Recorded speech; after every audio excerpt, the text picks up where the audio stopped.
একদম দুপুর বেরিয়ে পড়েছিলাম ঘুরতে যাওয়ার জন্য। চলো কোথায় যাচ্ছি সেটা তো অবশ্যই তোমাদের সাথে শেয়ার করবো, সেটা ক্রমশ প্রকাশ্য দেখতে থাকো পুরো ভিডিওটা। হে এভরিওয়ান, কেমন আছো সবাই? আশা করছি সবাই খুব ভালো আছে। আমি পিঙ্কি চলে এলাম আবার একটা নতুন ব্লগ ভিডিও নিয়ে। আশা করছি ভিডিওটাতে তোমাদের খুব খুব খুব ভালো লাগবে। এই দেখো এখানে সবাই মিলে একদম বেরিয়ে পড়েছি, প্রথমেই তো বললাম। আর আজকে যাব হচ্ছে একটা নতুন জায়গায়। আমি এর আগে কখনো ওখানে যাইনি, ফার্স্ট টাইম যাবো, তাই খুব এক্সাইটেড ছিলাম। এই দেখো চলে এসেছি ফাইনালি এই জায়গাটাতে, লেক ফ্রন্ট পার্ক। এটা মানে হায়দ্রাবাদের টাংবন থেকে কিছুটা গেলেই এই পার্কটা আছে, কিন্তু এর আগে আমি কখনো যাইনি। আমি তো ভেতরে ঢোকার জন্য খুব এক্সাইটেড ছিলাম। চলো আমার সাথে সাথে তোমরাও অবশ্যই পার্কটা ঘুরে দেখবে। দেখো এখানে তারপর আর এখানে কিন্তু মানে টিকিট অনেক অনেক কম নেয়, মানে অনেক কম পয়সা নেয়। এখানে হাজব্যান্ড গিয়েছিলো টিকিট কাটার জন্য। চলো এখানে সেটাও তোমাদের সাথে শেয়ার করব। এখানে কিন্তু টিকিট কাটলে মানে পুরো ফ্যামিলিতে যতজন থাকবে, পুরো ফ্যামিলির মানে যদি 5 মেম্বার্স হয় তাহলে 100 টাকাই নেয়। আর বাচ্চাদের পার হেডস নেয় 10 টাকা করে, কিন্তু একজন গেলে 50 টাকা। মানে এই দেখো এখানে পুরো চ্যাট দেওয়া আছে কতক্ষণ পর্যন্ত খোলা থাকবে। 5টা থেকে পুরো 11:30 পর্যন্ত খোলা থাকে এই পার্কটা। टिकट दो टिकट फाड़ दिए ना, बैग में कुछ नहीं है, खाली है। फिर भी देख लो।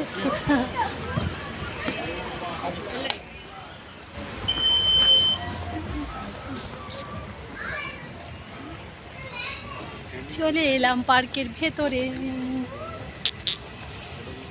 আর আমি তো এত পরিমাণে এক্সাইটেড ছিলাম কি বলবো। ভেতরে ঢুকে তো আমার প্রথমেই এত ভালো লেগেছিলো, আর আমার হাসিটা দেখে তোমরা বুঝতেই পারছো যে আমি কত কত খুশি হয়েছি। আর মানে প্রত্যেকে এখানে আমরা যতজন এসেছিলাম সবাই খুব খুশি হয়েছিলাম। আর পার্কের ভেতরটাতে ঢুকে ফাইনালি এই যে মানে ওভারব্রিজের মতো যে ফুলগুলো করা হয়েছে, এগুলোই জাস্ট এর আকর্ষণ। মানে এত সুন্দর জায়গাগুলো, মানে কি বলবো, মানে ঢুকলেই ভালো লেগে যাবে। কিন্তু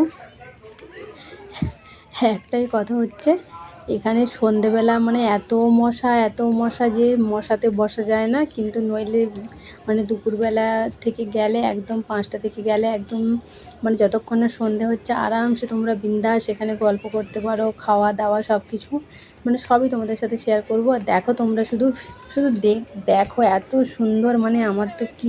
আর রাত্রেবেলা হলে এটা দেখতে আরও ভালো লাগে, কারণ দেখতে পাচ্ছ ওই সাইডে পুরো লাইটিং করা আছে। ওই লাইটগুলো পুরো রাত্রেবেলা সব জ্বলে যায়, মানে জ্বালিয়ে দেওয়া হয়। আর দেখো 4 সাইডে পুরো ওভারব্রিজের মতো সব মানে ফুলগুলো করা আছে, তো দেখতে জাস্ট অপূর্ব লাগছিল। এখানে দেখো ওরা তো স্ট্যান্ড নিয়ে চলে এসেছে এখানে, মানে সবাই রিলস বানাচ্ছে যে যার মতো। আর পার্কটাতে একদমই ভিড় হয় না, তো সেই জন্য সবাই নিজের মতো করে আনন্দ করতে পারে, নিজের মতো করে এখানে রিলস বানানো বলো। তোমরা শুধু দেখো ভিউটা মানে অপূর্ব। সবাই মানে সেরকম ভিড়ও নেই, মানে খুব খুব ভালো লাগছে। ফ্যামিলি নিয়ে গিয়ে একটা মানে ভালো টাইম কাটানোর একটা ভালো একদম জায়গা।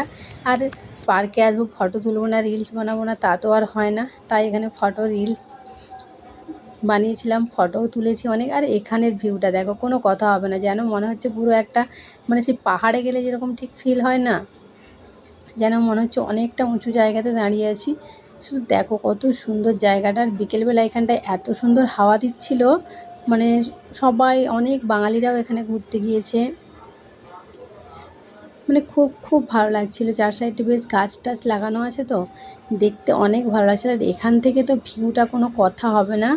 মানে আমি তো এত খুশি হয়েছি, মানে কি বলবো। আমি এত জায়গায় ঘুরতে গিয়েছি, কিন্তু আমার সবথেকে বেস্ট লেগেছে এই জায়গাটা। অনেক অনেক ভালো লেগেছে। তারপর দেন আমরা ঘোরাঘুরি করে এত টায়ার্ড হয়ে গেছিলাম, আর একটু গরমও পড়ে গেছে, সেই জন্য সবাই চলে এলাম এখানে কোল্ড ড্রিঙ্কস খাওয়ার জন্য। সবাই এখানে কোল্ড ড্রিঙ্কস যে যার মতো খাওয়া দাওয়া করে, তারপরে কিছু পপকর্ন কিনে এখানে সবাই মিলে খাওয়া দাওয়া করে অনেক ঘুরেছি, অনেক এনজয় করেছি। তারপর ফাইনালি চলে এলো বাড়ি যাওয়ার টাইম, কারণ অত রাত পর্যন্ত আর থাকা সম্ভব না। তাই আমরা জলদি করে আমরা যখন বেরোচ্ছিলাম তখন কিন্তু অনেকেই পার্কের ভেতরে তখনও ঢুকছিল, কারণ এটা অনেকটা লেট করে বন্ধ করে, 11:30 রাত্রি, সেই জন্য অনেকে ঢুকছিল। আর আমরা প্রায় তখন 7টা বাজে বেরিয়ে গেছি, কারণ আমরা অনেকক্ষণ মানে ঢুকেছিলাম যে আর ঘুরে আর ভালো লাগছিল না। আর প্রচণ্ড মশা ছিল, ফার্স্টেই তোমাদের বললাম। আর বেরিয়ে দেখছি দেখো এখানে একটা দোতলা বাসটা এখানেই দাঁড়িয়ে আছে, সবাই এখান থেকেই উঠছে। আর এইখানের ভিউটা দেখো, এটা তোমাদের সাথে আগেও আমি শেয়ার করেছি। আর যদি আমার ভিডিওগুলো ভালো লাগে অবশ্যই কিন্তু তোমরা লাইক কমেন্ট শেয়ার করবে, চ্যানেলটা ফলো করে পাশে থাকবে। নতুন নতুন ভিডিও পাওয়ার জন্য। আর এখানে দেখো কত সুন্দর লাগছে, এখানে যত গাড়ি যাচ্ছে দেখো এখানটায় সব কিছু দেখা যাচ্ছে, অনেক অনেক ভালো লাগছিল। তারপর আনন্দ মজা করে খাওয়া দাওয়া করে আমরা ফাইনালি চলে যাচ্ছি বাড়ি। চলো সবাই ভালো থাকবে, টাটা।